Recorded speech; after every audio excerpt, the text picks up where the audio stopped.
Hello, welcome everybody to the Urban Forestry Committee. It is May 18th, Thursday. It is 4:30 p.m. We have quorum. I'm going to begin by reading that pursuant to Chapter 2 of the Act of 2023, this meeting will be held remotely. And I think it might be fair to consider at some point whether we want to continue in this way, because there's been some suggestions that meeting in person might be have a different quality of meeting. So first, I would like for us to go around and do introductions, and just we'll go alphabetically by first name. And that's Amy. That's me. Okay. Hi, my name's Amy Myrtle. I am a community ecologist with a background in insects and insect-plant interactions, and I'm interested in how trees maintain biodiversity in the city as well as human health. Thank you.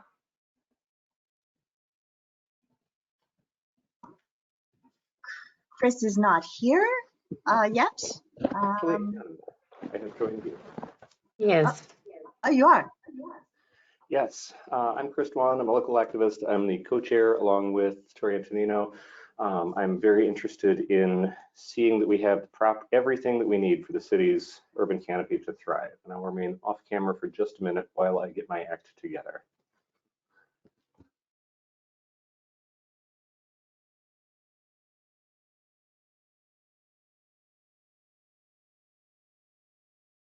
Jennifer? Hi, everyone. My name is Jennifer Clifford. I'm a resident of Somerville. I'm a scientist with training in plant pathology. I'm interested in plant health. I'm interested in helping Somerville have the best canopy and green space that we possibly can. And I'm also passionate about getting the community involved in order to reach that goal. Thank you. Hi, everyone. My name is Leah Grossman. I'm a landscape architect and very excited about engaging residents in our urban forest and our canopy and diversifying the species that we plant and all things plants. Thank you. I'm Vanessa Bukili, Senior Urban Forestry and Landscape Planner for the city. Work on all things trees for the city and hope to have a nice, vibrant, healthy urban forest. My name is Tori Antonino. I'm a co-chair of the Urban Forestry Committee. My specialty is in ecological landscaping, and I'm always Somerville is becoming a beacon of hope for cities across Massachusetts in terms of planting indigenous species and gradually changing our landscaping practices. This is one of the things, something that we are on the precipice of really scaling up. That's my hope. And Breck, I saw that they were. He was here, but yeah, he had to actually run. So once we had Chris for him, he had to go. And I see that Allison is here too. No, she's not an ex officio, but if she would like to just say hello. Allison is a recent hire for PSEF. She is an ecological regenerative restoration. I don't like to use the word expert, but expert. And yeah, Allison, we just give an introduction and say hello. Sure. Hi, everyone. I'm the planner for ecological restoration of the city. I've been here for a few months, working on a variety of projects, including the pollinator action plan and the Milwaukee Forest, which I'm here to chat with you all about a little later. Okay, excellent. What I'd like to do now, if we haven't already done it, is to promote anyone we have in the audience who would like to promote them to panelists, and so that they and we can engage in a more, I don't know, friendly meetings. as these in-person meetings we can't see who's out there. So if you'd like to be promoted and come on screen, and we're going to go into resident concerns, so we want to hear from you. Okay.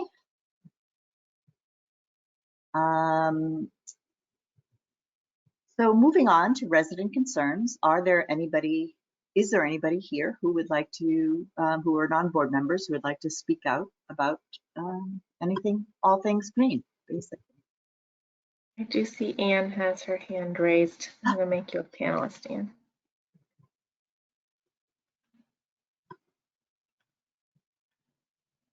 Hi, Anne, whenever you're ready.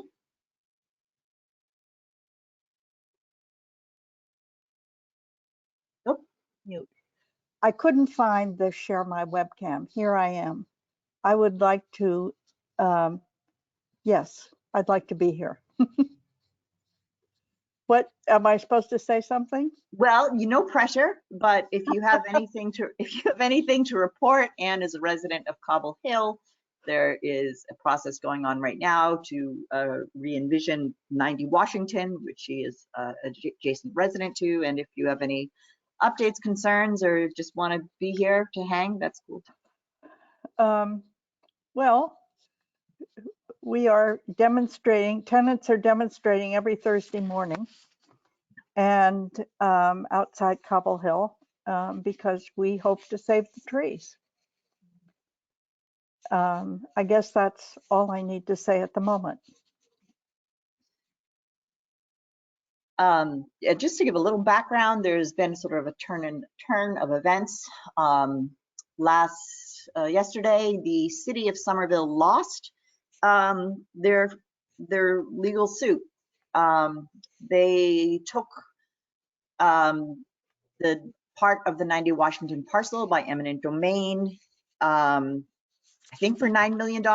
And right now it says that we owe $28 million to Corcoran Genesis. Yep. Right? That happened. Yep, that's so right. I don't know It how happened. that changes things. This is definitely a curveball. Yeah. So that's just to let the committee know and people in the audience know. Yeah, Yeah. Could I share on that topic? Please, Chris, absolutely. That is what happens every single time the city takes a property by eminent domain. There is, the legal term is a pro tanto valuation, which is usually almost always in this city a wild underestimate of the sale value.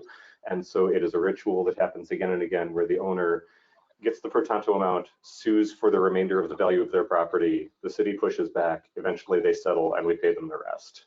So this is, we did lose, but we lose all of these. Okay, that's not, so this is not surprising to anybody. Yeah, it's not going to change anything. And the budgetary estimates were frequently, if you go back several years to where the executive sessions have been released from city council discussions, that's what's going on in these eminent domain taking executive sessions, is the city council is getting prepped for what it's actually going to cost. But we don't reveal that because that would influence the settlement amount. Okay. thanks. Chris Dwan has his pulse on city politics. And if you ever need some entertaining and you're on Twitter, go follow him. Okay, Jennifer? Hi, thanks, Tori. Yeah. Is now an appropriate time to ask about follow-up? But last week, Anne was here and we talked about resubmitting our support for the saving of those trees, and that was going to be submitted to the city clerk. And I was just wondering if we've done that yet. It was done at the time that we presented to the city council. So it was very fortuitous. It was acknowledged that we had support from urban forestry. Great, that's great. Thank Yes. you, everybody who helped make that happen. Yeah. Thank you as well. Yeah. Thank you, Jennifer. Okay, anyone else? Crystal, I see you're there somewhere. I'm sort of here. I'm a disembodied voice. Hi, this is Crystal Huff. I use they them pronouns. I am on mobile phone and therefore cannot be promoted to panelist, and you can't see me personally. Sorry about that. Nor can you see my kitten, apparently.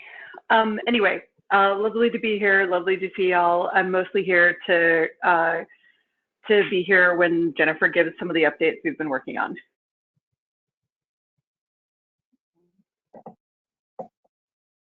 Any other resident concerns? And I do see that we have Doris, so. Hi, can I speak right now? I'm a resident. Yes, yeah, just introduce Oh, yourself. okay, thank you. I was invited by Breck. I don't know if he's in attendance tonight. The tree warden? Yep. Oh, good. Okay. So my name is. He's not here, but he Oh, might he's come back. not. Okay. All right. Well, that's fine. He actually encouraged me to attend. And I'm, reaching out because he did let me know that, I would be able to talk to you about something about my tree. Okay. So quickly, I'll just summarize. I live in Ward 7, and I have approximately 150 plus year-old European copper beech tree that is expanding its roots into the sidewalk. So let's see, the gentleman that was out from the city, superintendent of highway, and also Breck was in attendance, and my arborist who works for Save a Tree in Lincoln, Mass. So we all got together to consult about the tree roots, and there is a site on Gold Star Road, and I believe it's Seven Pines. It's off of Cameron Avenue, also in Ward 7. And they did what I refer to as a bump out. It's sort of like an extension of the existing sidewalk. And so I did propose that as a remedy to, the tree. And apparently some folks have been calling 311 and complaining that they're tripping, which there is some significant cracks, like I said, but there's also a raising of the pavement as well. And there's sort of like I think it's like a 2 or 3 inch lift. So I think they're complaining about that they're tripping on that and the roots. So I did inquire to Breck if the city was proposing, I think the idea was thrown out there, to have some type of bylaw or something in writing that would make it so that the city couldn't just arbitrarily, harm the tree or cut the tree down. I mean, unless it had significant, decay maybe, and it was a hazard, but that's not the case here. I've been very vigilant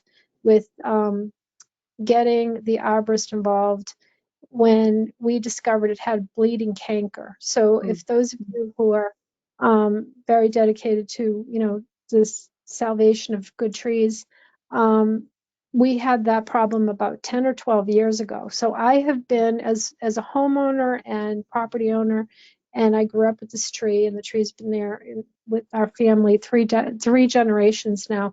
I'm desperate to save it, and I just don't want anything to happen to it.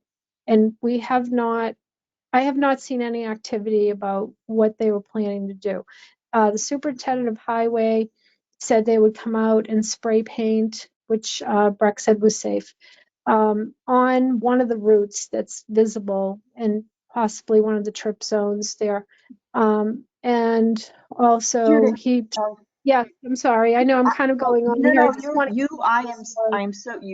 so glad you are here. What I want is, could you just give us an address so that we might be able to? Absolutely, I will. Yes. Yeah, just so we can bring it up on Google Maps and take a look at it. All right, it's 42 Claremont. So I'll spell the name because it's one of those, it's not Claremont like we know in other towns, and Boston's one of them. So it's Claremon Street. Okay. And it's off of Holland Street. It's off Holland Street. Yeah, it's sort of like a cul-de-sac area, if you will. We have Moore Street, which is a dead end, and so but the tree itself is on Mead. So my address is on Claremont. I own a corner lot there, and so it's a little confusing. But but Mead is also the back side of my home.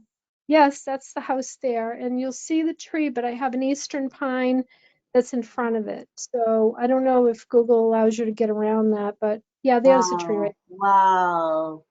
You know, it's quite beautiful. Oh my gosh. First of all, thank you for being like a guardian of this tree, because we have people who, come and want to take trees down because it causes problems, gets into your basement, heaves the pavement. So first, I just want to thank you for coming, and thank you for being such a wonderful guardian of this tree. And then you can continue. I just wanted to like get a visual on.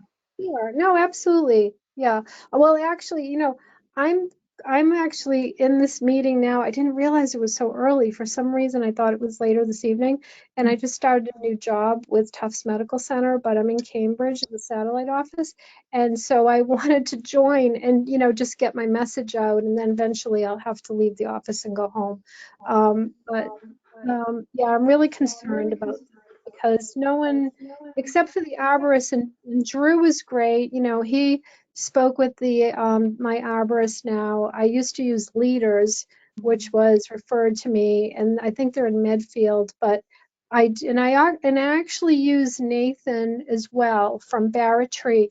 They came out and they trimmed back the beech because there was significant growth, and I didn't want that to stress the tree either. Yeah. I'm also a gardener. I'm still kind of an amateur at this, but everything looks really wonderful in the yard. We were able to do a very short grass, and I'm careful not to put too much soil on the rooting structure of the beech because I was told that it will start growing upward, and then I would have all these roots everywhere.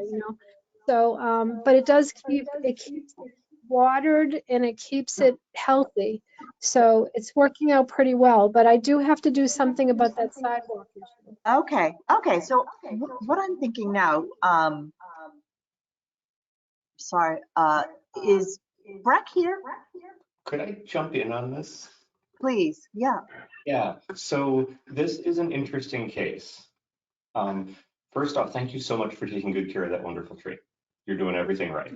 Welcome. And thank you for reaching out to the city and being collaborative. This is exactly what we wanted to build with this committee, is the conversation well in advance of anything drastic happening. So an important thing to note is that tree, if I'm looking at it correctly, is a private tree. That tree is on private property. Yes. There is state law is a little bit grabby, and it says that if a tree was planted on private property and impinges on the public way, that the city can treat it as a public tree. But so it's in this border zone. But you've got a really solid argument that tree is like on your property, and you're asking for some support to keep the community safer. Yes. If you want to know what the process is that we're supposed to follow, I'm sharing on the screen this Municode website. We've got a tree preservation ordinance. And if we were gonna remove a public shade tree, there's a process where there is notification and hearing. It's not gonna be a surprise, right? And similarly, if a resident wants, if a person wants to remove a tree on their private property, there's also a process there. So there's a pretty well documented and understood process that we would go through either way. Just to say, I don't think anybody wants to remove that tree. Yeah. No, So, I don't think that's the case. yeah. So I think that what I would suggest, Breck is not here, but Kaylee is. There's going to be a certain level of injury to a tree if you've got its roots under a concrete panel and you remove that panel. In many cases, the city has been able to find an engineering solution. Nobody in this meeting is with Public Works or engineering, so I wouldn't want to just jump ahead on that. But what I would say is that I, speaking just as me, completely support the idea that we treat that tree as a special treasure and find a way to have engineering preserve it while removing the trip hazard and the broken sidewalk. Well, if you let me jump in for a moment, I have reached out to engineering because they've been extremely helpful with some other concerns I've had with a new neighbor that you know, I don't need to really share the story, but it was quite stressful. I had to replace a retaining wall, and it was actually on the border of our properties. And so I was asked, you know, to remove it because it was actually severely damaged, but it was quite old as well. And there was an intrusive tree that was a highly invasive tree, and it did most of the damage to this wall as well. So, but you know, I really want to be involved in this, and I'd like to come in maybe as a volunteer, even if you know, my time is probably going to be very limited because, like I said, I have a full-time job now. But I'm very happy to be involved as a tree lover and, you know, a gardener, because I know how important they are. My neighbors love my tree. It supplies a lot of shade and it's beautiful to look at. The colors are fabulous 4 seasons out of the year, well, except for, of course, winter. But you know, and I said, like I said, it's been in my family for many, many years. So I would like to save it. But so are any of you familiar with Gold Star and Seven Pines and that project there? I know it's Cambridge. It's like right over the border there off of Cameron Ave. But I went there because my neighbor had suggested that I go take a look at it. And I have photos and I can email them to you if you'd like. But that's an idea I have for this tree, that we can possibly, you know, I hate to say this word, we might lose parking, because it was suggested to me that that might be a problem. And there is a fire hydrant that is just adjacent, is to the right of this photo. You can't see it in this photo. But like I said, I have a lot of photos that show close-ups of everything. If you need to look at them, if you want to look at them, I don't know how involved you get at that point, but I'm happy to supply those. Okay. Okay. And Breck, you know, Breck was there. You can consult with Breck, and he encouraged me to be at this meeting. So if you want any information, he's got it.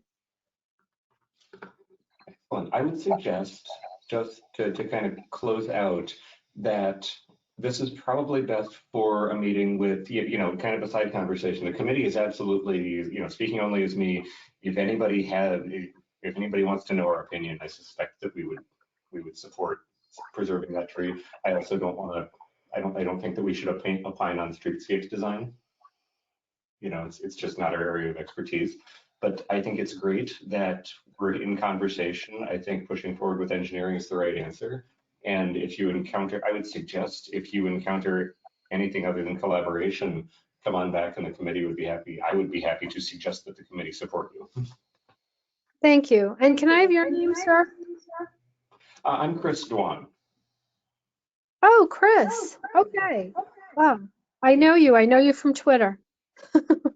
We haven't spoken, or I haven't written to you, but I had been reading your post for quite some time. All right, thank you very much, Chris. So, you know, I have to be honest, engineering has pretty much dropped the ball. I did reach out to them about the tree. I haven't heard back from them whatsoever. So they might just be really caught up in a lot of busy things.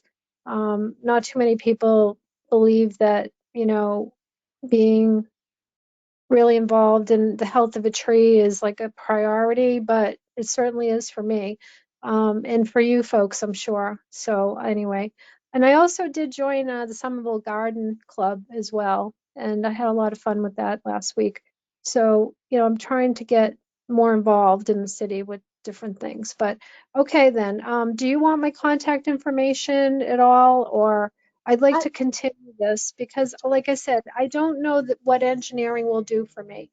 I don't get any response.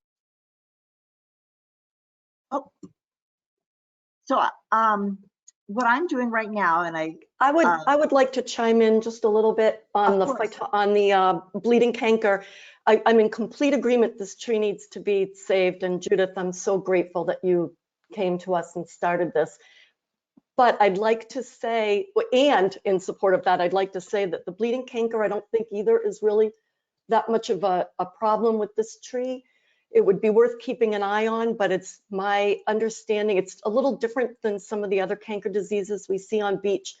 But I think it's a soil pathogen, slow moving, shouldn't really affect anything around it. And if it does look like things are happening in the future with this tree because of that, it can be treated. So I think there are treatments for this too. So this tree is definitely worth saving. But I did just want to put my 2 cents in on that in case that comes up in future discussions otherwise. We are so lucky, Jennifer, to have your brain here as part of this. Well, So, thank you. So I just put Judith, I put my email in the chat. I would like to be CC'd on further conversations you have with ISD. I think we want to keep our eyes on this. You know, bumping out the sidewalk might be a great solution, and I think we all want to support you however we can. So, and if you want to send me privately your email, if we want to start to have a conversation, we can do that. And I don't want to speak for Chris, but he may be amenable as well to be included on that. If not, I will keep him appraised. Okay, and if Brett comes back, we can just check in. Okay, thank you so much. Any other residents? Rob, I see you. Any other thoughts? Yes, just wanted to say hi real quick. Again, I'm Rob. I work at Portico Brewing as a sustainability director. I just want to say that we are in full support of doing anything we can to be involved and help out with the trees. We do a lot of tree adoption, tree care in our particular Cambridge trees and some Somerville trees as well. So I don't know, consider us an ally and a potential source at some point for some other support. This sounds great. I mean, you came last time, I believe, and you know, we definitely need self-watering planters, whiskey barrels, anything that you might have to I think this is going to have a collaborative relationship because we need green space wherever we can provide it, and I look forward to making connections. I know Chris has made a connection with you. I believe Lee Munier has made a connection with you. Thank you for being here. And you are a resource. Thank you so much. Thank you. I just want to recognize Doris is here, and I'd like an introduction, and we have a new committee member. And Doris, someone clarify me, are you our horticulturalist seat? Vanessa, Urban forestry expertise. Urban forestry expertise. So please welcome. She's not official yet. She has to go through the council process, but she's getting closer. Okay, well, just hello. Tell us a little bit about you. Great. Hi, thank you. Yes, so my name is Doris Jenkins. I am an engineer and arborist, and as well a resident of Somerville. So my expertise kind of lies at the intersection of seeing trees as their purpose in the world of utilities and helping to reduce flooding and reduce urban heat island effect from kind of the data and climate science side of things. So I'm very excited to be unofficially welcomed to the committee, and I look forward to the official welcoming whenever that may come. And it will be sooner than later. All right, are there any other resident concerns? And you can just jump in.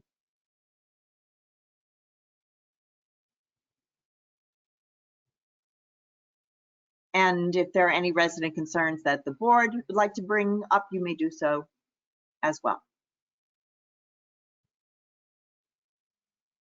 Okay, all right, I think we got through that part. Going on to updates from the city. We have an exciting update on a Miyawaki forest planning. This was an effort started by members of Green and Open Somerville, specifically Renee Scott, Lisa Buglaccio, Munier, actually a collaboration. Amy, I believe you were part of this. So now the city has, we almost have liftoff. So Allison, would you like to update us on all of this excitement? Yeah, happy to. So I'm guessing that people are familiar with Miyawaki forests. I can do a little, Give us a spiel, spiel. Okay. a little 20-second spiel. Okay. A Miyawaki forest is a microforest, essentially. It's a technique that was developed by a Japanese ecologist and horticulturalist, botanist, maybe. I can't remember his exact titles. Where you mimic forest succession in a very small area. You can do this in 1,000 square feet or more. And you concentrate plants very closely together, 30 to 50 species, and it's a way of kind of speeding up the process of succession. These plants naturally compete with each other in a forest condition, and so they do so in this small little pocket, growing quickly.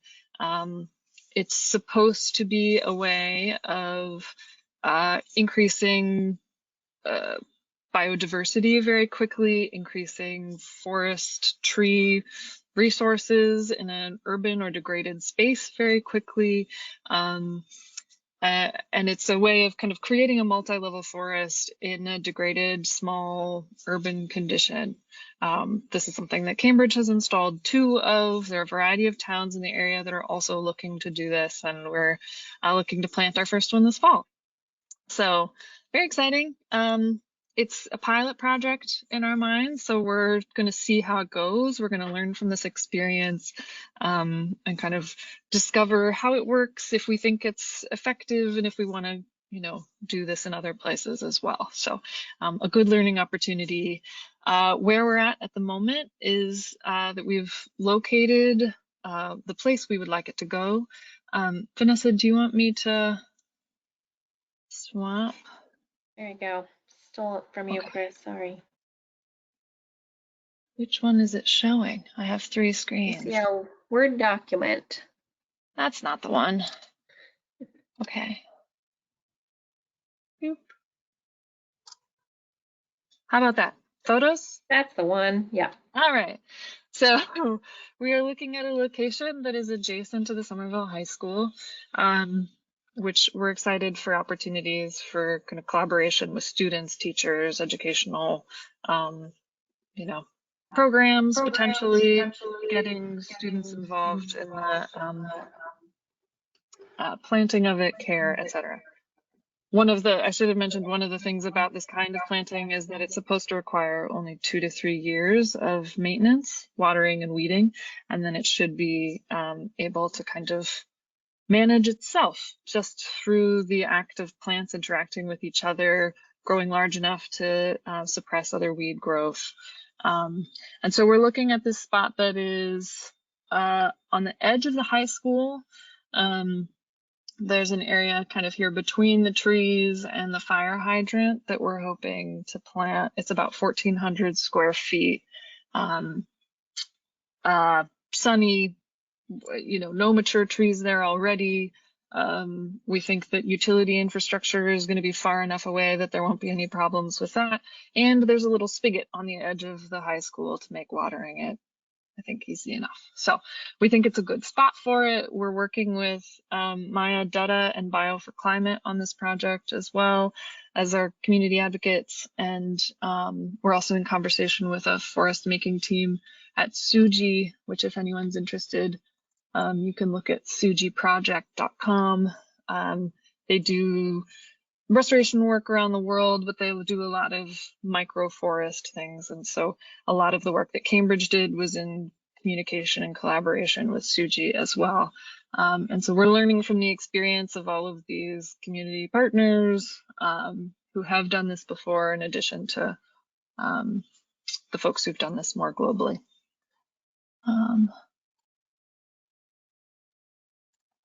I think I just stopped sharing my screen. Did that work? I'm so full of gratitude right now for the city, for you, Vanessa. Like, this coming together is I'm just going to bask in that for a moment, because there's been a lot of the Miyawaki sort of advocate group have been working hard and banging at the drum, and we have more capacity and more knowledge, and just this We feels can really do it. special. We can do Yeah. it. We can do it.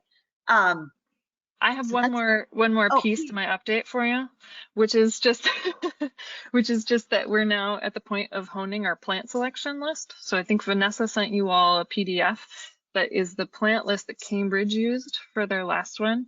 We're trying to just be a little bit discreet with this, knowing that it's not our list, not our information. So this is for our use, but not for greater dissemination. And it's a place for us to start, is what we see it. So they made a plant list that's specific to their site location, and our site location's a little bit different. So we're going to be making edits to this in collaboration with our community advocates, a few plant experts. Our site conditions are drier for sure, and the soil condition is novel. This was a recent construction project, so they brought in new soil. So we're not dealing with historic soil conditions necessarily, or heavy clays or anything like that. So some of the species on this list are more inclined toward wetter conditions, and we won't be including those. We shared this with you all to invite you to make comments if you'd like. You're welcome to look at it and consider other species that you would recommend us using. We will be kind of collating feedback from people and then trying to make a new revised plant list based on the feedback that we get. And in conversation with, we're working with David Falk, among others, to figure out what these edits will be that will be most appropriate for this site location. So if you have suggestions for what you'd like to see on this site, I would say make comments in that PDF and then email them to me.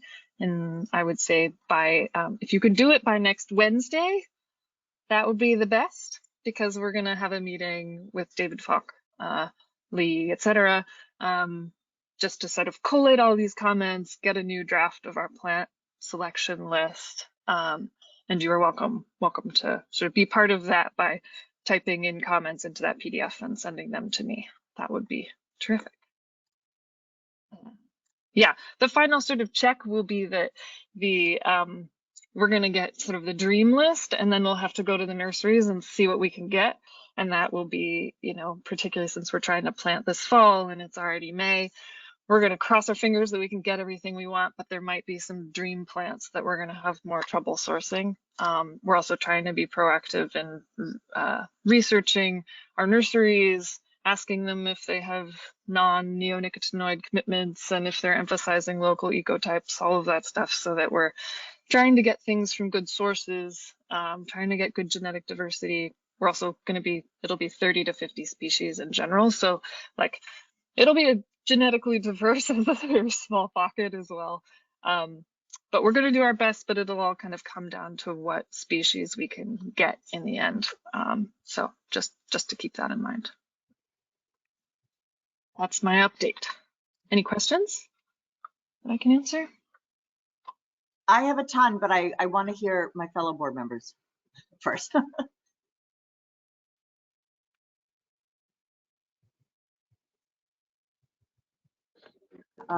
Jennifer. Just a quick question about it. I know there's a slope back there, but what is the grade on that, Allison? And by the way, thank you so much. Oh, yeah. So glad to have you on the team. It's really, what a fun project to start off with in this job. I'm very grateful to be able to do this kind of stuff I studied in school, but didn't know I would get to plant one. We're trying to plant above the slope for the most part. There is about 1,400 square feet, we think, that we can plant before getting into much of the slope. So we're going to try to do it at the top there, so that we don't have to deal with it. I think the slopes are maybe, I don't know, 20-25% slopes. It would be fine for the trees. It would make planting harder if we did extend down that slope. It would make maintenance harder for the volunteers who would be looping in to help us with maintenance. So we're going to try to keep it at the top where it's relatively flat. Okay, thank you. Yeah.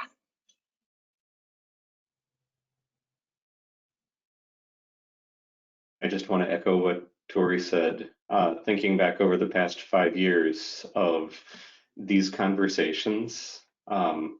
This is remarkable and delightful, and I'm so glad you're here, and I'm so glad we are here in 2023, where as a city we just grabbed more than 1,000 square feet of land. That I was down near the new community path and thinking that it was pretty brutalist down there. It's not terribly welcoming down there. What a great place to put a low maintenance Milwaukee forest. Well done.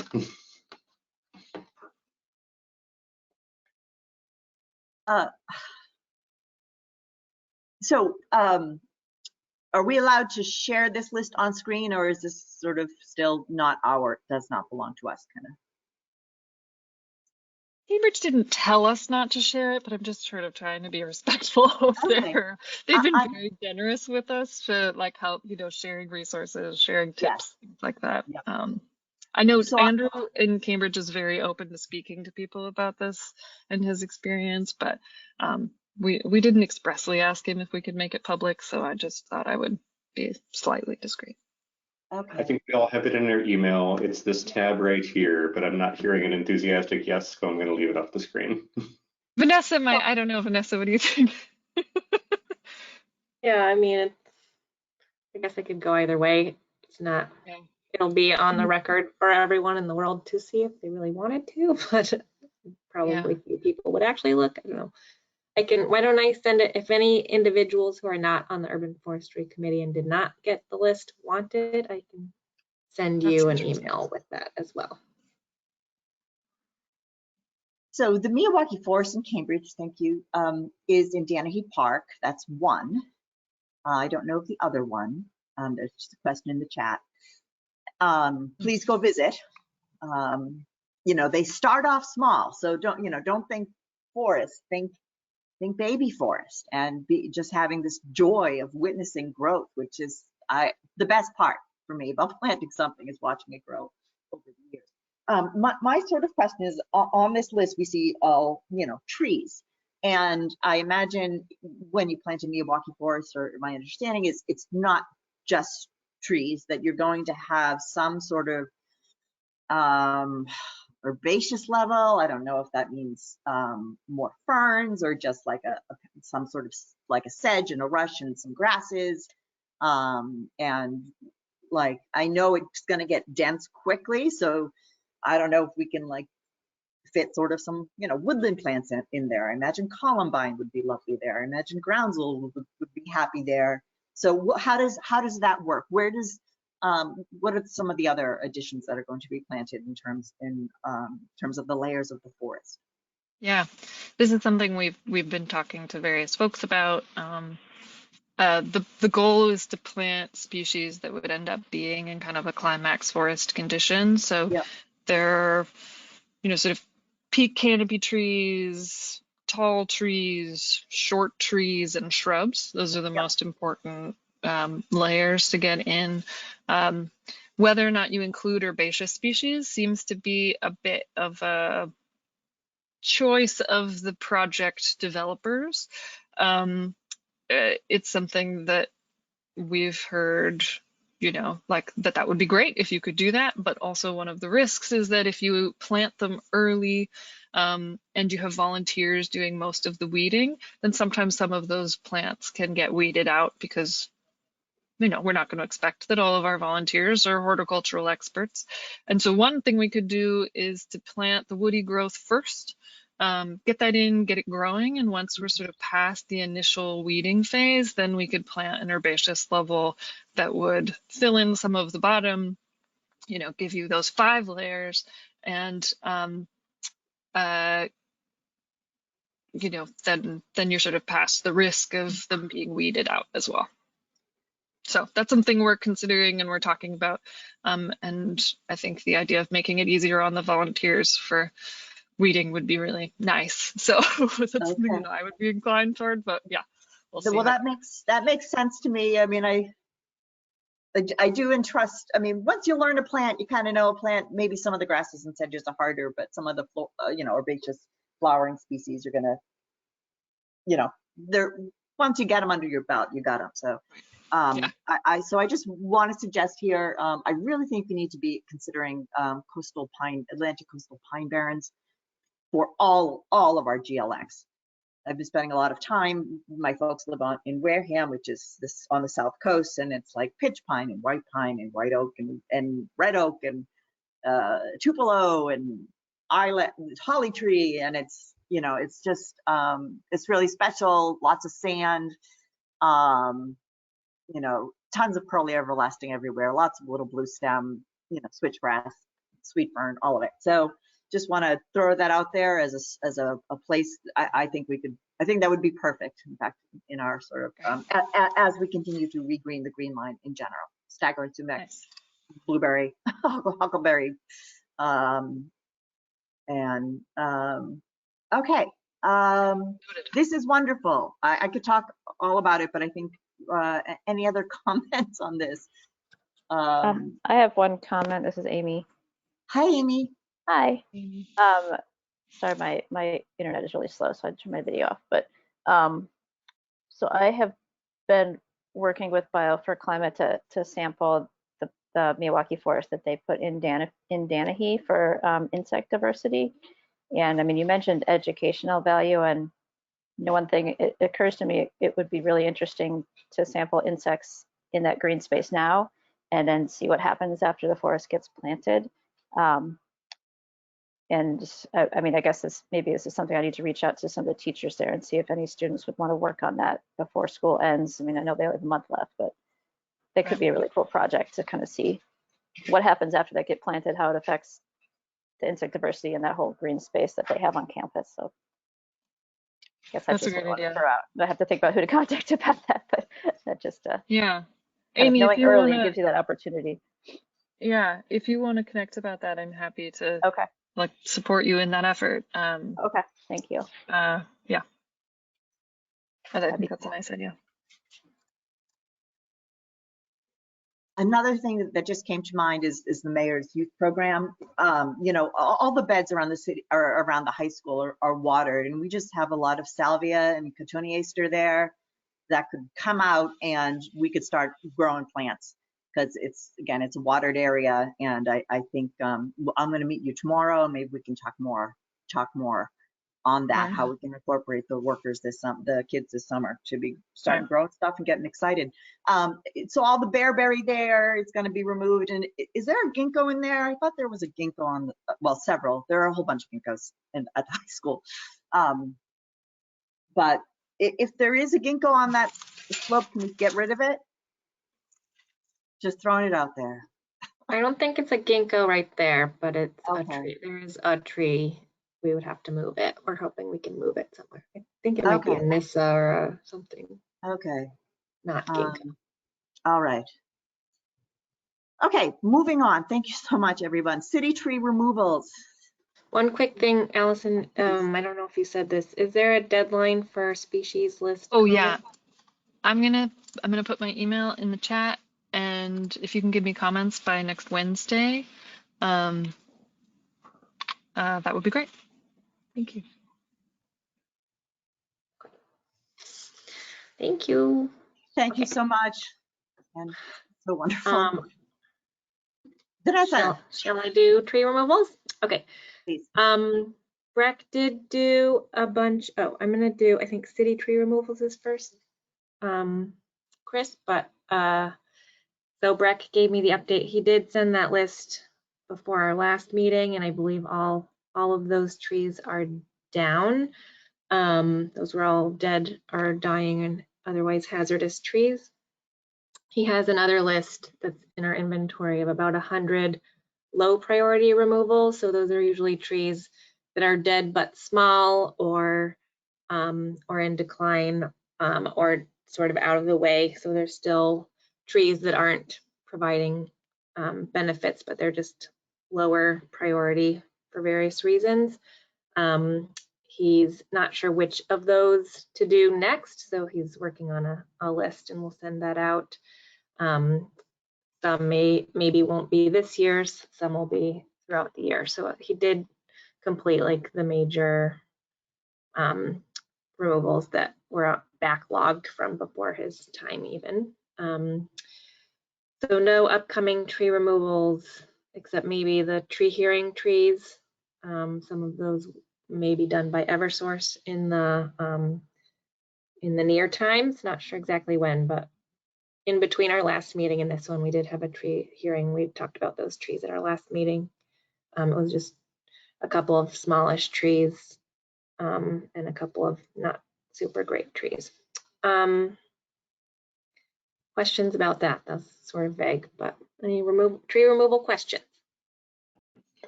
I have a tree removal adjacent question, and maybe I can answer it myself, but do you know if the tree crew jobs are postable yet? Yes, that was going to be my tree removal adjacent next comment. So good timing. The tree crew has been posted internally. So we have the potential to have a tree crew again soon.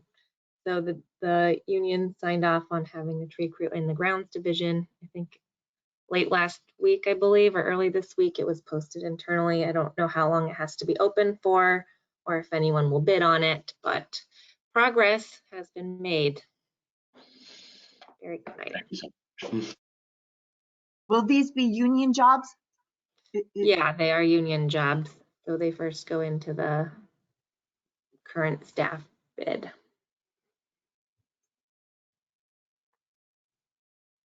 That is excellent news. Yeah, it's very exciting. Yeah, that's pretty much all I know about the tree crew, but progress.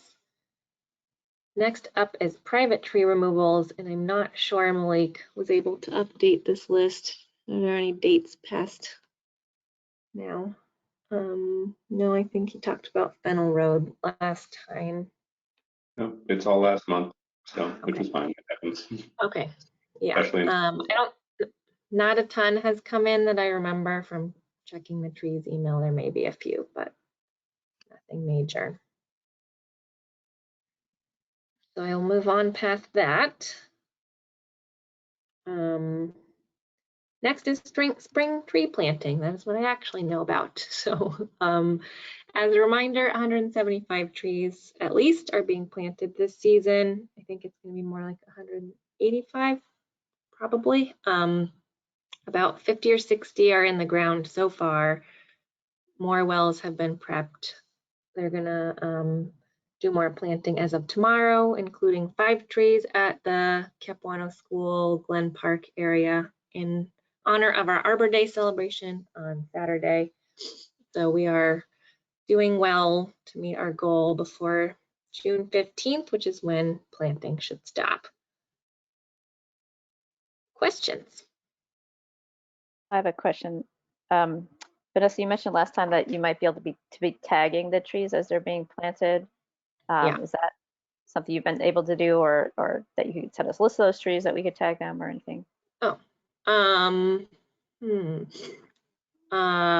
I haven't done them yet. I've only checked like 10 or 15 of the trees and I didn't have the tags with me that day, but I have remembered that I need to bring the tags with me next time. So I think for now I can continue to plan to tag them as I go check on them instead of having you also do that. I know there's a lot of trees to tag out there in the world.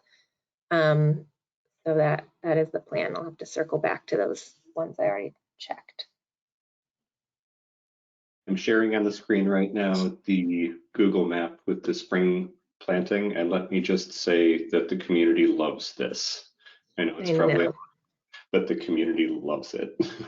Yeah, it's really helpful. I'm glad that they like it. Sometimes I get it up a little late. This will need to be updated. It's like 50 or 70 trees shy. Still working on some final lists, but yeah, I love that people can go see what their tree is or where we're going and tell me before I get there if they want something different.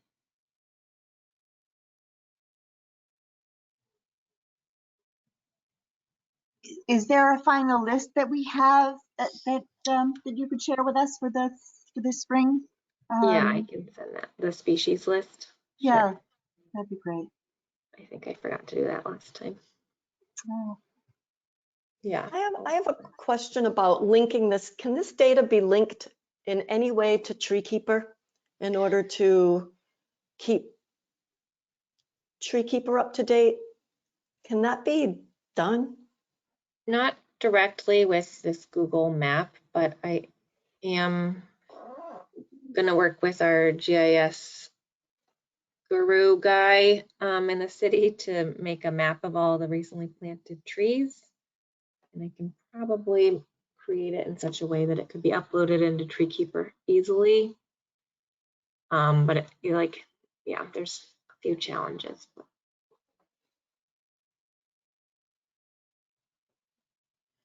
Trying to work on a way to get it directly into TreeKeeper from the get-go, but not there yet. Yeah, if we could, I mean, I would even advocate for some level of just a human intensive solution, because the plantings plus, and on the other side, we've already got a semi-digital form of the removals. And if we just pushed that through, we'd be, 80% of the way to an up-to-date database. Yeah. And that's like a bunch of time for somebody. Yeah. It doesn't feel like a terribly specialized job. It just feels like we need somebody with kind of an administrative, almost clerical mindset to just do it. I know in the past we've talked about maybe getting intern or something. Would summertime be a good time to perhaps provide an internship to get somebody to do that? We're still looking at, are we still about 4 years behind? The last I checked the specific things I was looking for, I thought it seemed like we were. Yeah, I mean, the current removals, since Breck's been here, he's been keeping all his removals up to date in TreeKeeper. But before him, there's only sort of random ones, so that part's not up to date. Planting's pretty much not up to date since inventory was done. So yeah, 4 or 5 years now. We're thinking about updating the inventory entirely to get up to date, and want to make sure we're set up to keep it up to date when we do that. Yeah, that'd be great. Is the possibility to do the labor intensive route. We just need to have, some time and someone. The time and the personnel to do that. Because one of the things I'm curious about is how our species percentages are starting to shift, hopefully. With all of the new plantings that we've done in the last 4 or 5 years, how is that changing what our top species are?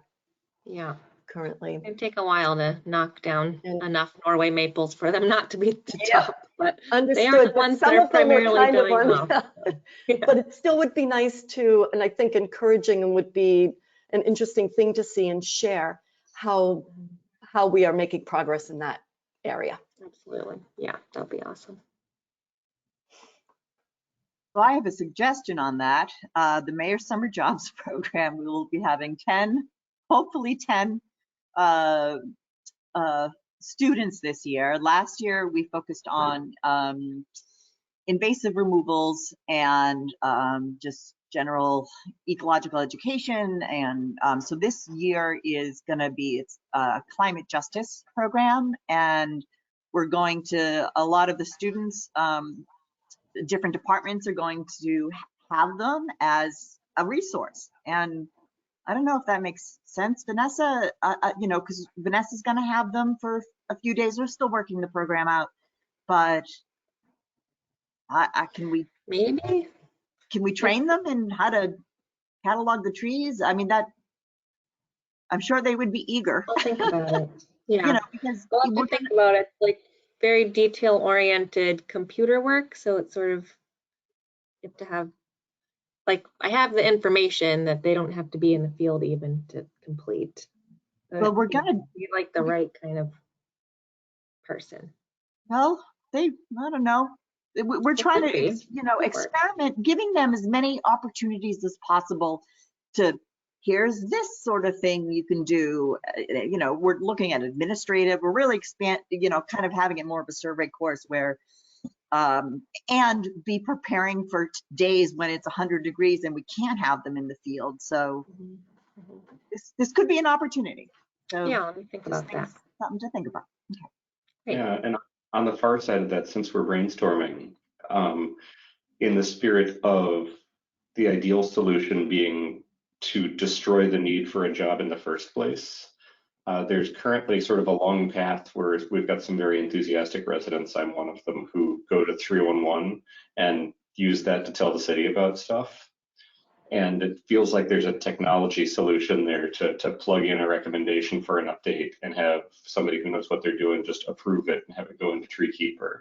So if we wanted to spend some money on a digital process, you could imagine the city keeping itself up to date by crowdsource with some domain expertise as a gatekeeper. There's 311 isn't right now linked directly to TreeKeeper, but that is also something that's in the works. I'm just having some trouble getting that project to happen, but that is one of our goals, so that this doesn't happen again and that we can use TreeKeeper directly as our work order system and be able to respond to constituents through TreeKeeper. And so instead of using two systems and some additional personal systems, have one place where we can do it all. That sounds awesome. Sounds like you are already on it. Yeah, but unfortunately none of it's quite ready for anything yet, but hopefully soon. Thanks for all those great ideas. Thank you, Vanessa, for those updates and for all your work. Okay, next we have Somerville Pollinator Action Plan Advisory Committee updates. How's our SPAP committee doing? Awesome. So we're meeting bi-weekly. I can't remember if we've had one or two meetings since our last meeting, probably one. But we've reviewed some precedent documents for other pollinator action plans. And last time we discussed like what we want to see a little bit in the pollinator action plan for Somerville. So some ideas of like who the audience is, who we're each, all the advisory committee members are envisioning the audience to be, and sort of the technical details. And our next one is coming up on Monday. The Summer Voice page is up to date, so you can always review past meetings there. The meeting agendas, I believe, are up there, all the precedent documents. It's very thorough. Amy, did I miss anything?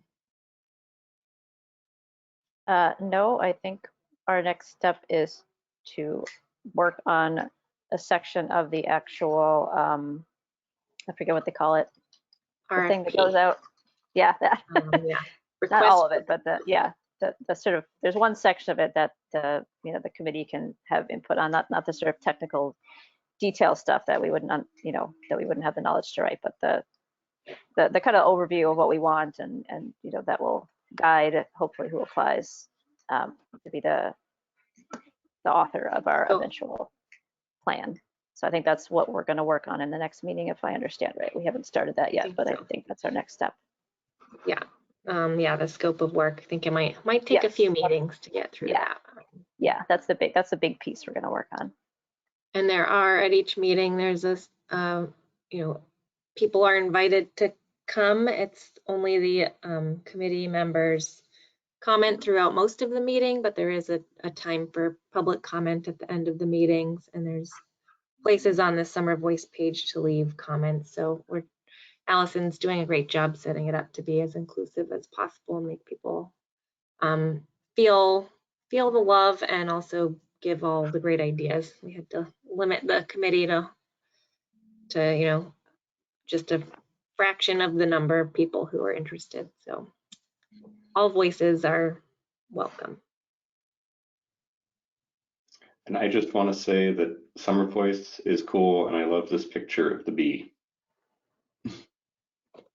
It's pretty great. So I thought I'd put that on as a standing item, the SPAP AC updates, just to keep you all in the loop, as it's near and dear to many of your hearts.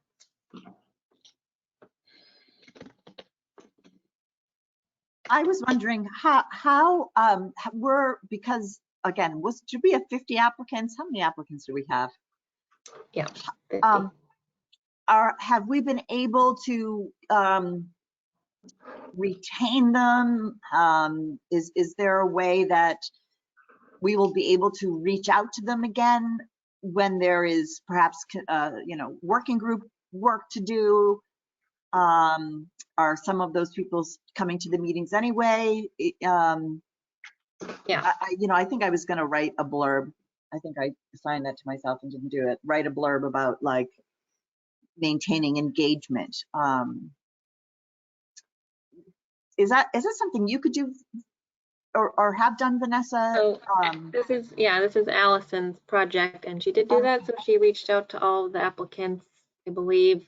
She told them about the Summer Voice page and the ability to be involved through that, and through the meetings if they want to attend, and also allowed people to sign up to a listserv through MailChimp, I believe, so that they can get regular feedback, and with the knowledge that once this plan is done, or there's various stages throughout the development of the plan where we're going to solicit feedback from a broader audience.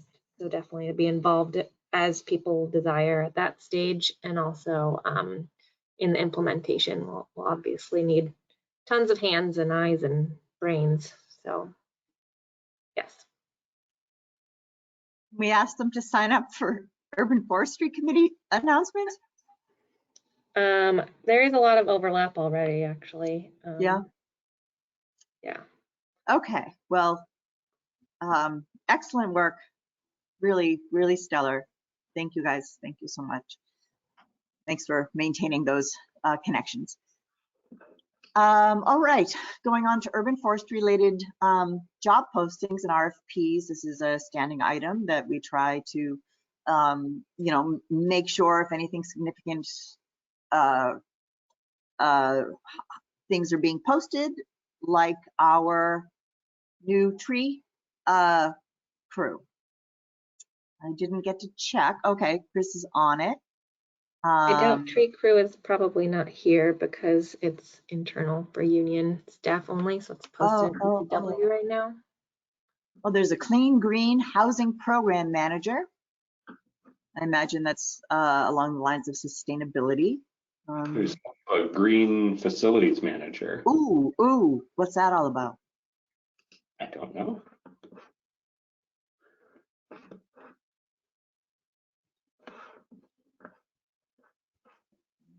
Okay, net zero.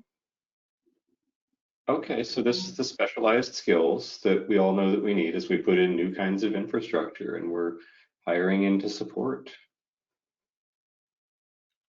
Okay.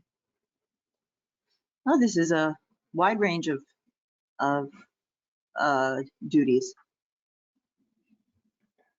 All okay, right. so buildings, maintenance, roofs,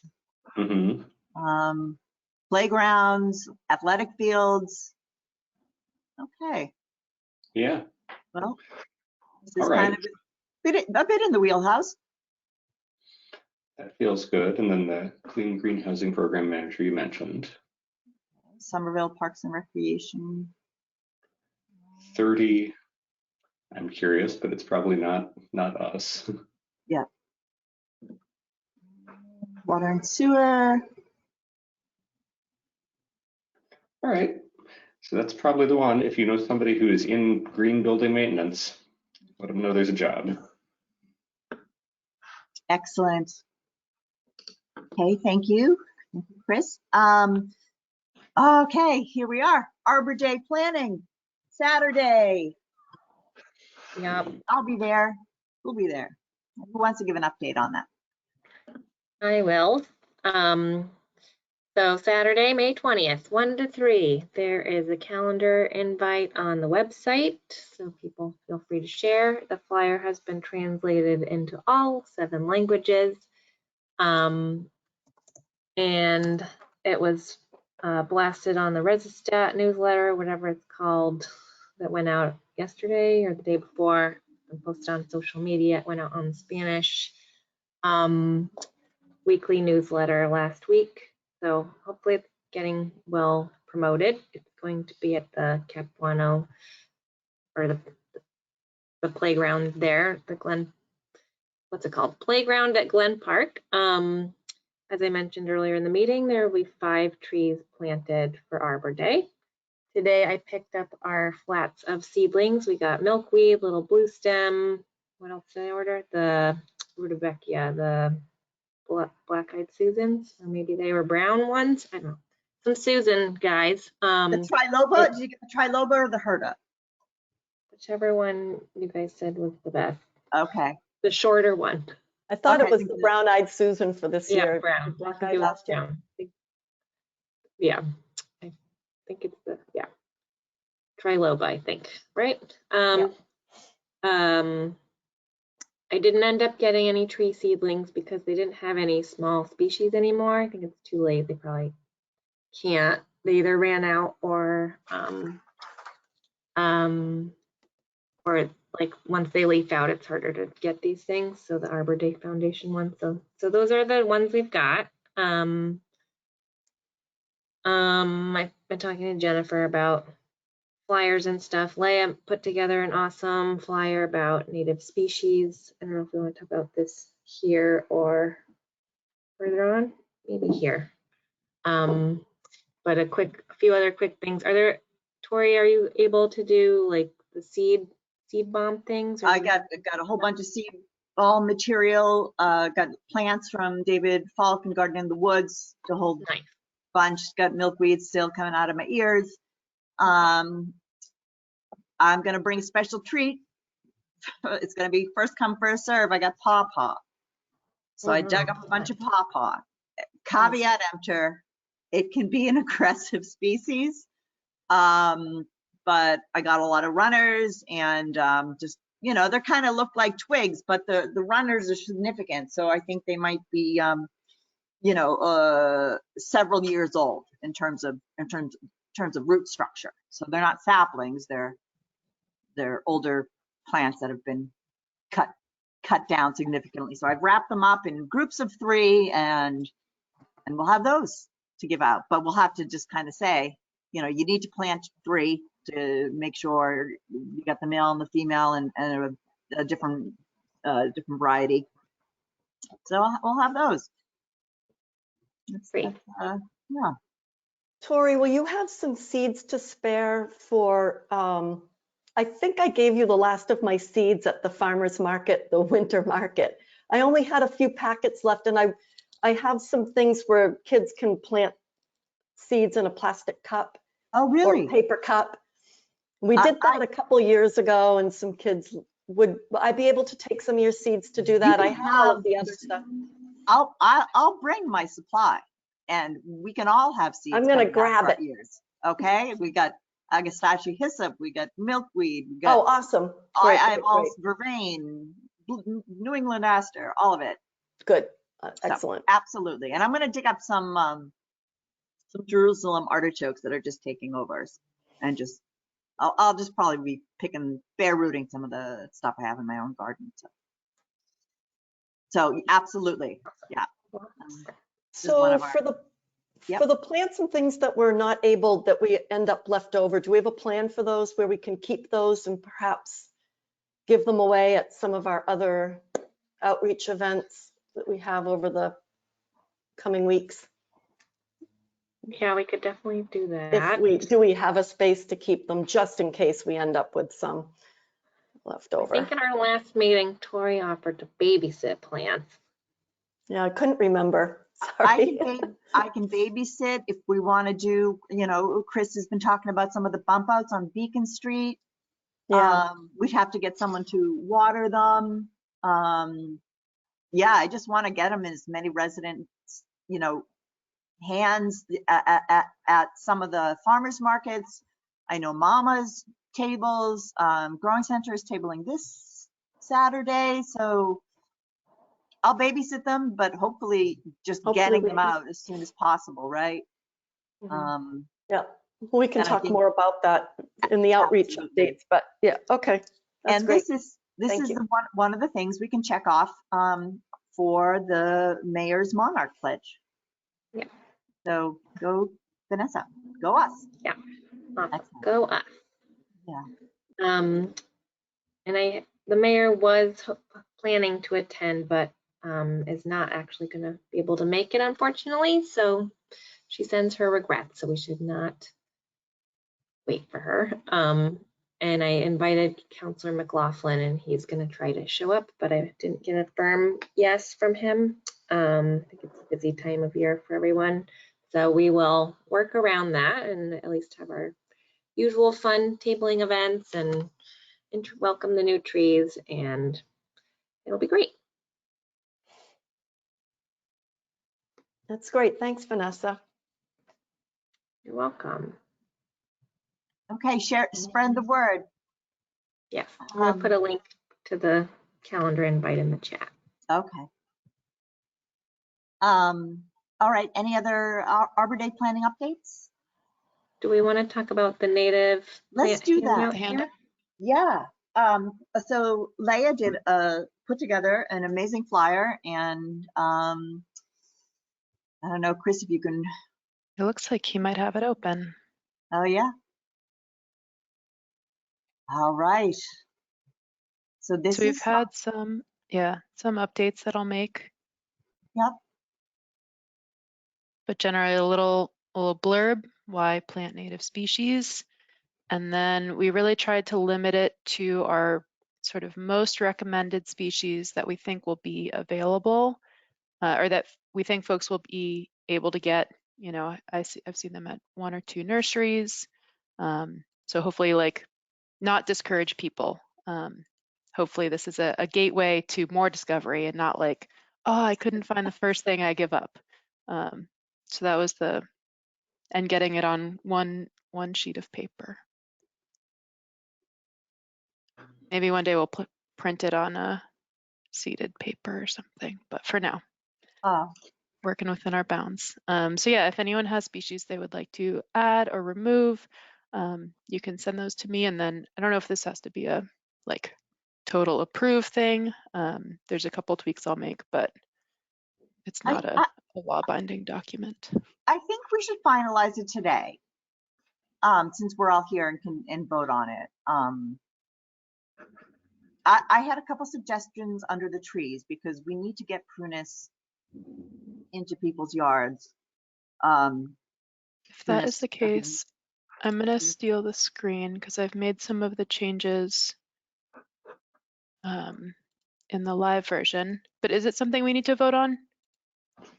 I think it'd be a good idea, because then any of us can just say the Urban Forestry Committee endorses this. Mm-hmm. Awesome. All right. And the rule of thumb that I learned a few years ago is that if we put the logo on it, then we should probably vote on it. Mm-hmm. Awesome. Let me just get here.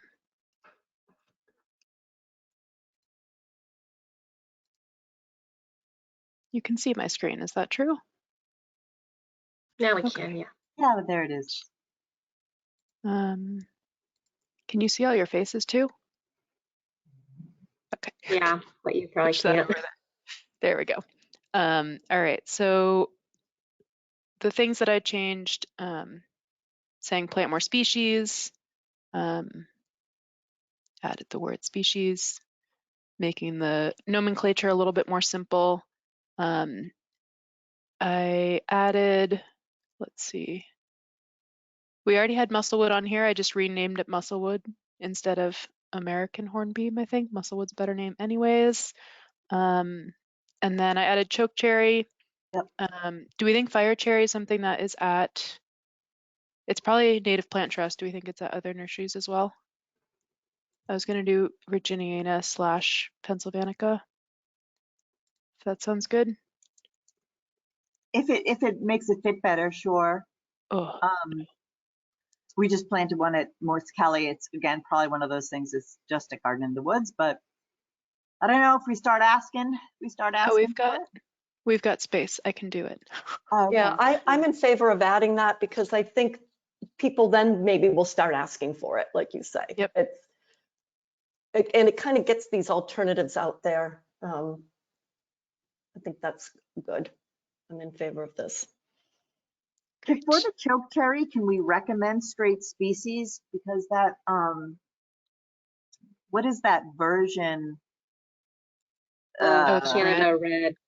The Canada Red, because, you know, Desiree Narango is telling us that that red varietal is inedible to our Lepidoptera, our caterpillars. So Yeah. for some reason, so kind of, you know, it serves as a pollinator tree, but that doesn't serve as a host plant. And prunus is one of our, I think, top 5. I feel like it's hard to find, at least for larger sizes. I Yeah. never get that option. I'm always hoping for it. Oh, Should we say, I mean, should we say that generally? Should it be? I was just going to say that, or for the ones where we know it's very important.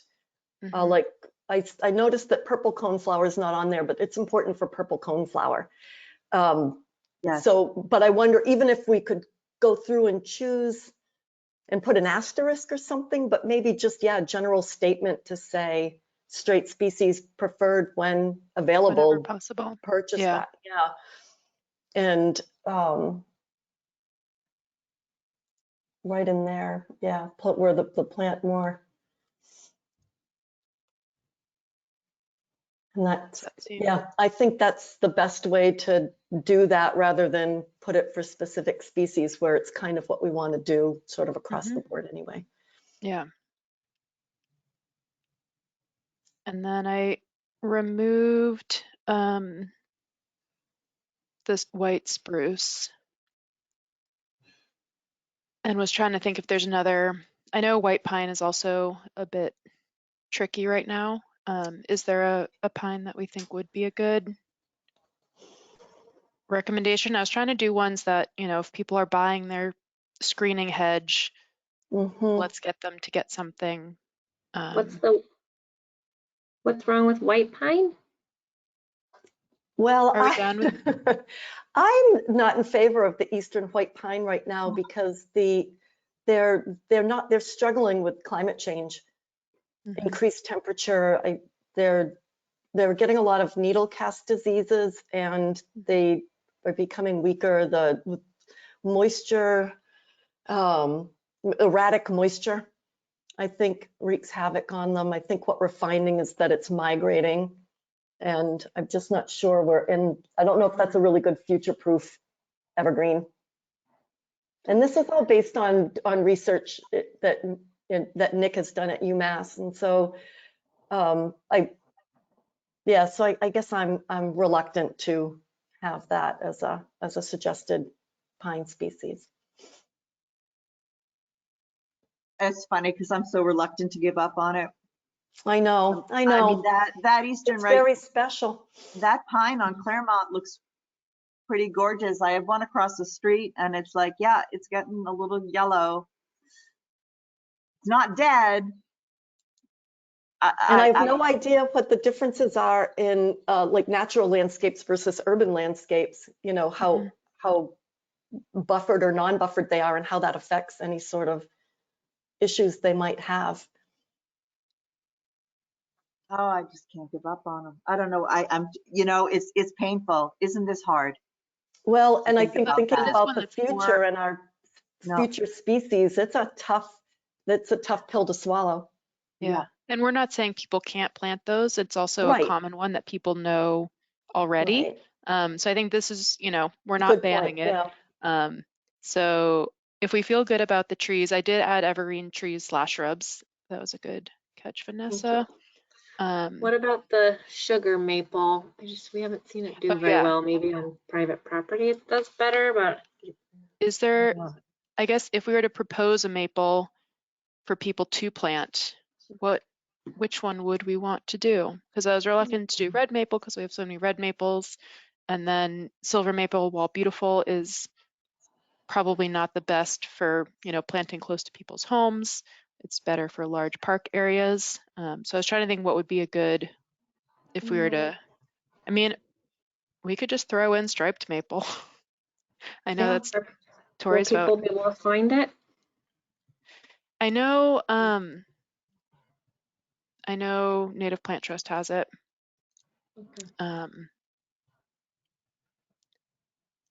I mean, we And- definitely have to have some maples in the mix. Yep. Sugar Yeah, maple, I think, is real susceptible to pollution, right? Air pollution. I think it doesn't do well, and I think that's why we see, although there are plenty of sugar maples around, I mean, they survive. They just don't. Their leaves get all kind of twisted and browned, and Mhm.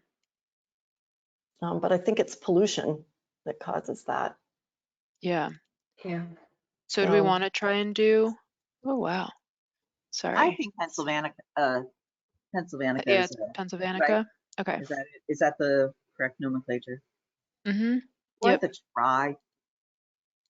And- Red maple does do well when it's native, so it's Which one? red maple. Mhm. I know we're sort of. Yeah, I was thinking people would know red maple Oh, and they already. know sugar And maple so too. for Yes. yeah. So some people have been asking me, like, do you have a list of like tried and true species that are good for our climate and like native? So I don't think it's necessarily bad to have Yeah. the Should usual we- ones. People will be like, oh, I know that one, you know, Mhm. maybe it'll be encouraging. Mhm. We Yeah. do have enough space to add an additional column here. What if I do both? Yep. So we have our red Yeah. maple, as Yeah. people are like, yeah, I know that one, and then we can Yeah, a new I like one. that point. And then the striped. Yep. But it's my understanding that's hard to find. Is that true, or the I think striped striped maple? is trickier to find. I mean, it's out. Rubrum, right? It's getting out there. Is it rubra? I don't remember. Because it's I get it mixed up with the Rubrum, quercus sometimes. Rubrum. yeah, it is. Rubrum. Yep. Yeah, because quercus is rubra. Rubra. Yeah. Let me see. Oh my goodness. I'm sorry, y'all. This is a painful process to watch. No, thank you for doing this. Thanks for doing it, Leah. Yeah. I've created a devil of formatting here. Not sure why it's I have a question. If now is a potentially a good time. yeah. Go for it. So I have 3 or 4 riverway birches and 3 spice bushes that I'm looking to plant somewhere, potentially in Mama's garden for one of them.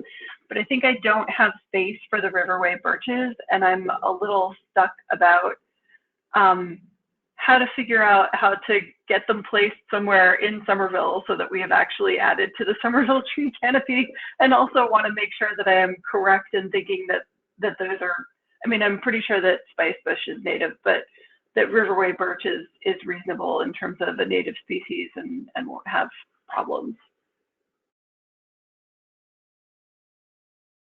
It's definitely popular amongst landscapers right now. It's one of those, I'm like, oh God, if I see another one, I don't like. Yes, absolutely. Can we find a spot on Arbor Day that's not going to upset the gardeners? Are you coming on Saturday? I just sent an email. Mamas is doing a compost event with Garbage to Garden, and the follow-up on that is likely to run over on the Arbor Day. That's why I had been asking if we could do a different date for Arbor Day, but I'm not sure I'll be able to make it to Arbor Day itself.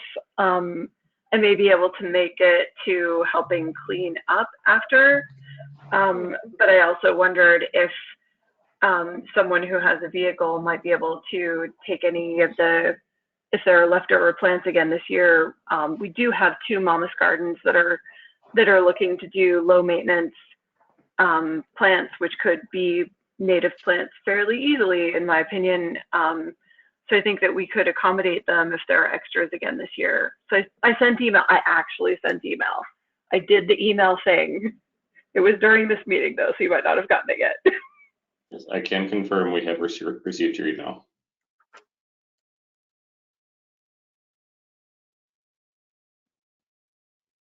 I like river birch, and it definitely has its place. I don't think we can plant any more on the school grounds per se, because we have to like dig safe stuff, so we couldn't like plant that day. I already mapped it all out, and I don't know where I put them, but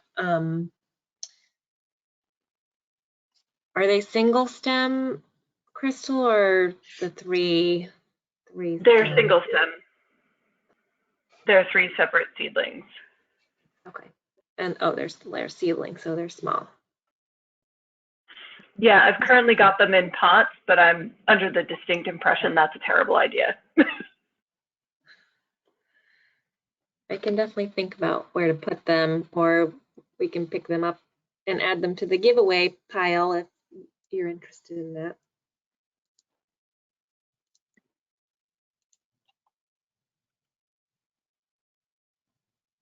I was thinking, can we come up with 2 more larger trees just to make this like Full.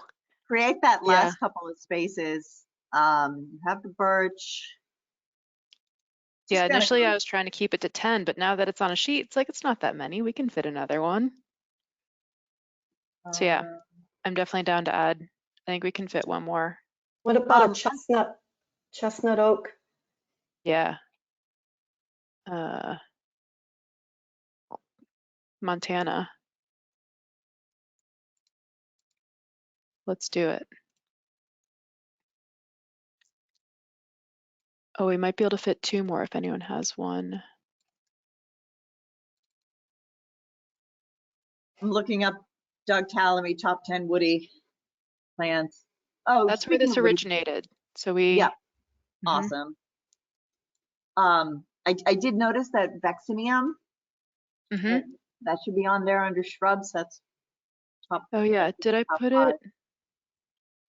I don't see it under the shrubs. Shrubs. I could Oh my be. gosh, you're so right. I think it was in one iteration of this though. But yeah. Yeah, we can add it. Which one? Or wait, let's get through the trees. Okay, the trees. Thinking You about. want a magnolia? Sweet Bay? I'm looking at our list from the Google Doc. The big ones, we're in big tree section. Yeah, you can There's do one. We can big fit leaf one more. magnolia or cucumber tree magnolia, acuminata or macrophylla. I don't plant these, so I don't know if either of them are those preferable. more understory? I No, don't those know. are. They're listed in the large trees section. But Huh. I think that might, well, I'm just looking at, I support magnolia, firstly, and then I'm looking top 10 for Doug Tallamy. Well, Quercus prunus salix, we got that, betula, populus. What about an aspen? You do a quaking aspen? Yeah. And Can we call it a tree? And it's a tree. I'd say it's a tree. Yeah. Or, Populus tremuloides. Yep. And number 10 is Caria. Yep. You have the Yeah, we hickory. have shagbark We have hickory. shagbark. Yep. Post the Luna moth. Love Yep. to see that flying about. All right, so let's do quaking aspen as our last tree, Okay. and then we'll get into shrubs. Yep.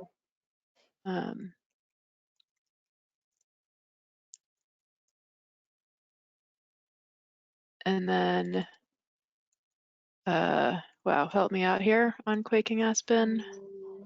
Populus. Yep, populus. That's all I know. Tremuloides. Yep. And great. Okay, does that look good? Nice. All right, and then we've got our small, medium trees, evergreen trees / shrubs, and then. Are we going to add magnolia, or did you put that in a? Oh, let's add it. It's a small medium. It's a small medium tree. We don't have any more space for small, medium. Don't worry about it. I might be able to fit one here. We think that's okay. Yeah. Yep. All right, let's do it. Beautiful. Which magnolia do we want? I think Virginiana is more common, but what's the other one called? Yeah, I like Virginia. Yeah. Sweet Bay, Magnolia. Great. 2 words, good? Perfect. Yep. It's All right. one word. And just being recognizing of time, this is our shrub, climbing vine, perennial, and grass list. I will zoom in. And I think, yeah, we could debate it all day. Yep. If there's any terrible omissions or terrible things we want to remove. Yeah, I started from, we were doing pollinator and then availability, and then I cross-referenced a DCR list and then Xerces Society Massachusetts specific list and another one, I think. But yeah, it's tough. But yeah, again, just a place for people to start, things we want people to ask for at nurseries. So yeah, vaccinium. What are the Oh yeah, angustifolium? What's the other? Den Oh no, that's Arrowwood. Arrowwood. Find it. I don't know why I can't think of it.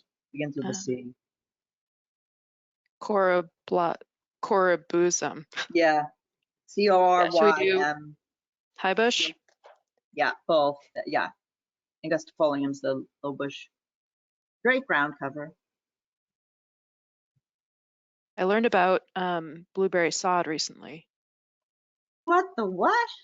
Yeah, look it up. Okay, I'm so excited. Yeah, amazing. Literally, it's sod of blueberry. All right, and then vines, I did trumpet vine, clematis, coral honeysuckle, and American wisteria. I don't know if I have to like extra bold the American, but it's a good educational moment that we do have a native wisteria. Yeah. And then, yeah, perennials, 2 types of milkweed, all of our favorites.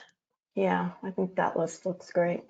Awesome. And then, yeah, I just got 4 of our favorite grasses.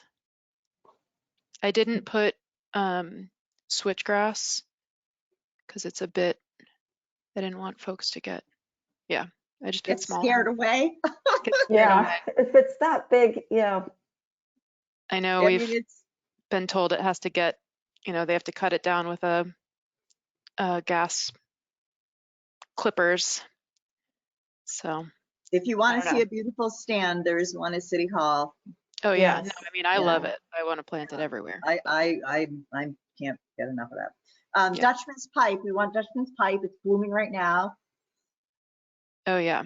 If you want to see it, it's in the Market Basket Alley, blooming right now. Okay. I don't. Oh yeah, I googled it. I got it. You got it. Okay.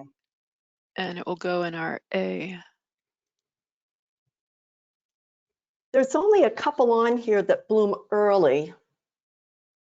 Oh yeah, I don't have as many. We're gonna have to get into swaps soon, so just be, which I'm fine with. And that's okay because the late blooming ones are so important also. All those Solidago species and some of the asters and. Yeah, and for both goldenrod and solidago, I just did the whole. I think that's great. Yeah. And then that's an opportunity for us to talk to people when we are there, and we can write down other ones. So here's a thought. I don't know if you're going to kill me. Underneath climbing vines, can we do spring ephemerals and add Virginia Mertensia, Virginia bluebells, Dutchman's breeches, cucularia, and trout lily? Like that'll hit because spring ephemerals have such a we just think about our daffodils and tulips, etc. But that's kind of to speak to Jennifer's point. Yep. Yeah, I think we can do that. Do we have any critical path items to cover in this meeting where I could be typing these things in and then we can come back and approve it after? Yep. Yep. Can I make one request? The second line at the top Yes. is incoherent. Top. Like here are our top species recommendations, or here is our list. Yeah. Yep. Top species. Does that? Yeah, How about thank just you. our top species recommendations? And here are Yeah, our. we don't need to announce them. We're not royal. Exclamation point, too much? Yeah. Too much enthusiasm? No, that's good. Ready to plant? Okay, Yeah. great. Tree emoji. Yeah. I put our little diverse plant icons on the bottom. All right, we can have 4 spring ephemerals. So Tori, if you can just add those to the chat. Yep. I'll do I that. can stop sharing for just a second and then we can come back to this in like 2 minutes and approve or go through the rest of our items on the list. Yep. Okay. Yep. Oh, and I just lost the agenda.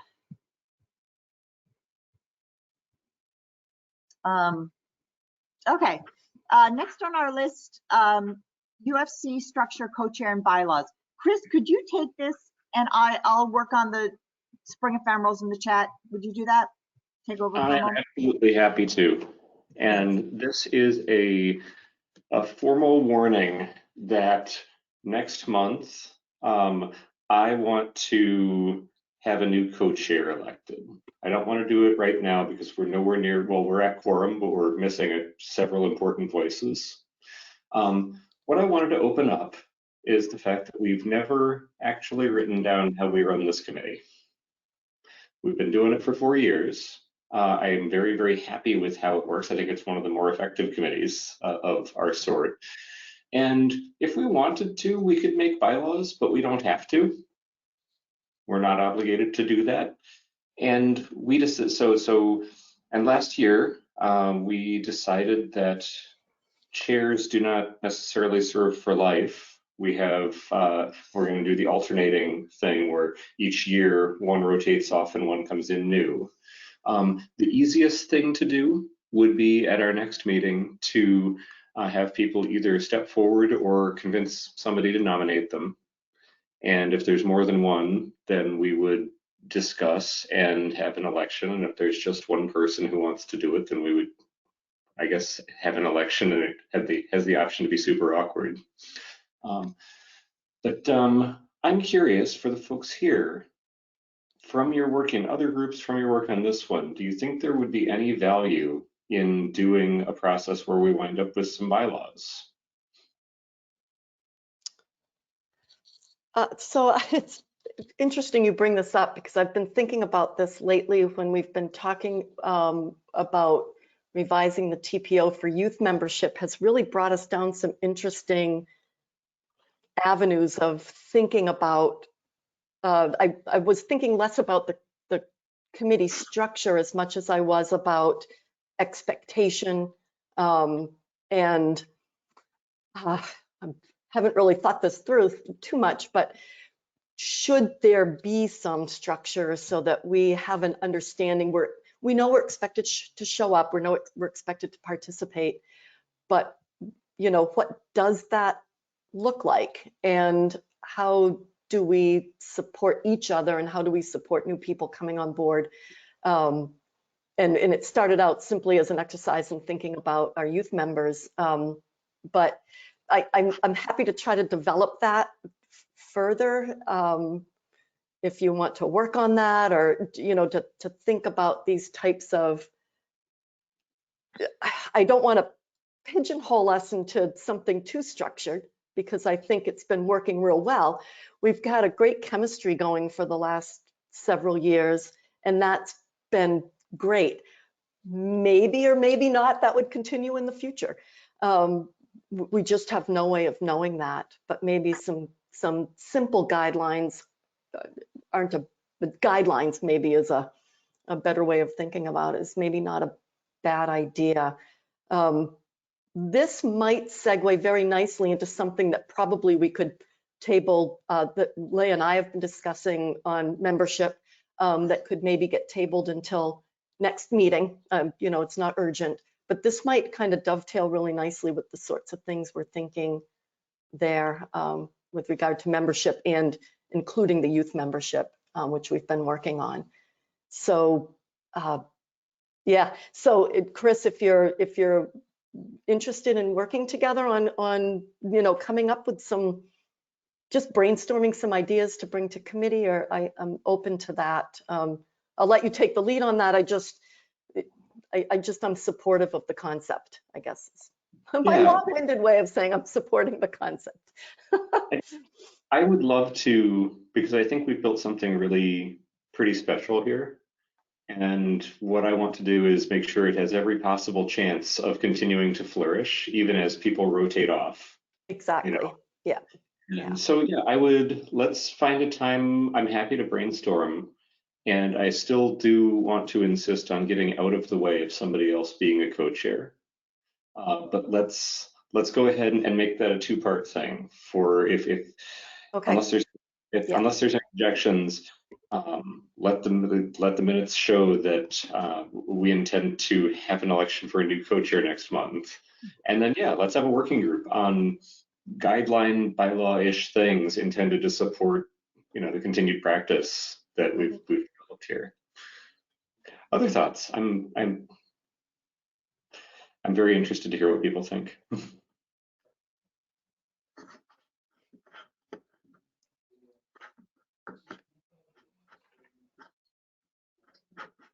I want to express for the record that, Chris, you're an excellent co-chair, Oh. and you leave big shoes to fill.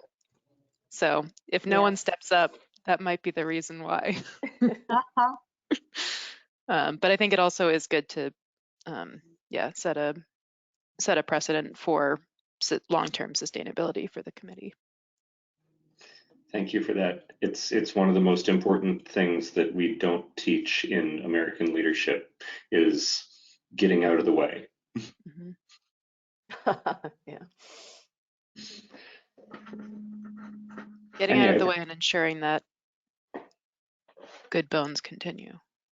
Yeah, and if anybody wants to know what co-chairing involves, there's not a huge amount of pre-work, but there is some pre-work with city staff and with the co-chair to figure out, make an agenda that kind of fits in 2 hours, and then sometimes there's some back channel-ish stuff to diffuse potential fights and turn them into conversations before the meeting. Make sure that people are here and stuff. But honestly, Vanessa does the vast majority of the legwork in terms of setting us up for a successful meeting, having people here, you know, and all of that. Tori and I really just sort of steer. That's true. All right. Other comments? That's what I got. But next month, somebody better step up. I put that in the meeting. It's just a quick note. I do have to leave right at 6:30 today. So if the meeting's going to go over 6:30, someone else would have to take over minutes for the last part.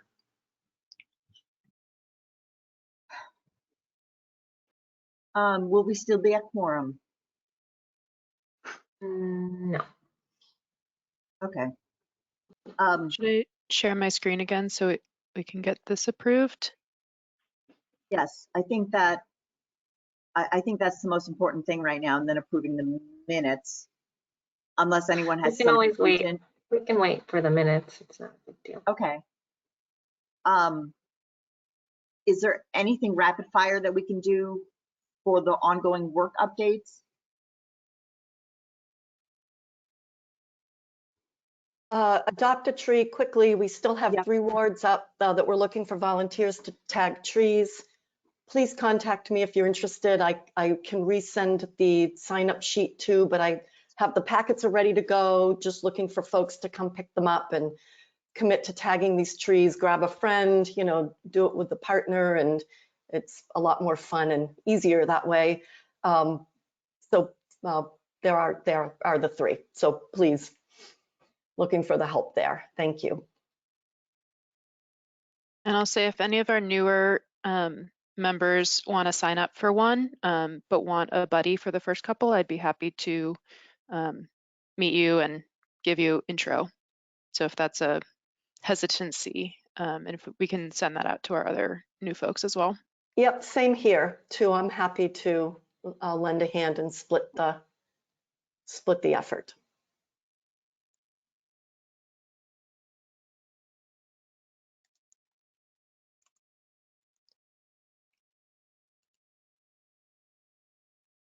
Okay, Leah, how's that? All right, I think I got them all in. Okay. I'll zoom in a little bit so we can see. Oops, sorry, keep clicking the wrong thing here. All right, so yeah, shrubs, perennials, and then added the spring ephemerals category.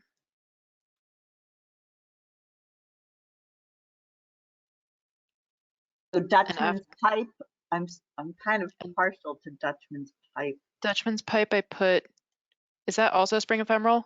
It's a vine. Oh, it's a vine. But if it doesn't fit, I think I can fit it. Okay. All right, are there any other edits? Given that it's 6:30 and Amy has to go, Yeah. I would like to make a motion to vote on this handout as our first version of this handout with the option to edit it in the future as a group. I second that motion. And now, Tori, can you do a roll call vote, please? Okay, roll call. Amy Myrtle. Yes. Chris Dwan. Yes. Jennifer Clifford. Yes. Leah. Yes. Vanessa. Yes. Tori. Yes. Did I miss anybody? That's everybody. Yeah, that's it, right? Yeah. Excellent. So approved. What beautiful, excellent work, Leah. You're so awesome. Yes, thank you. And if I find any typos, is it okay if I change those after? I will not make any other species changes at this time. Yes. And please, will you share that? So do you have a place to print them out? I'll print it tomorrow. Okay. Awesome. This is so Right, amazing. I'm downloading a PDF. We'll be able to get that on our website?